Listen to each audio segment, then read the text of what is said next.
मैं भाविया यादव मेरा नाम है। मेरा घर चौसा पड़ता है। मेरे पापा का नाम दयानंद प्रसाद यादव है। मैं अपनी मर्जी से इसके साथ बाहर से शादी की हूँ।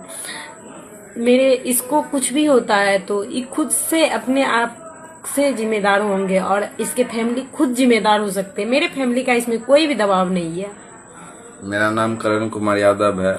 मेरे पिताजी का नाम दयानंद प्रसाद यादव। मैं रहने वाला मरंगा पूर्णिया का हूँ और मैं अपने मर्जी से इससे शादी किया हूँ।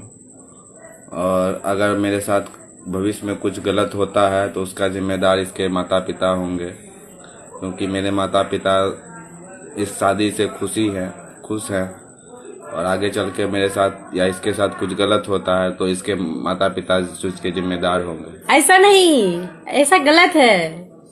मेरे साथ कुछ भी होता है पर्सनल इसका परिवार होगा। मेरे साथ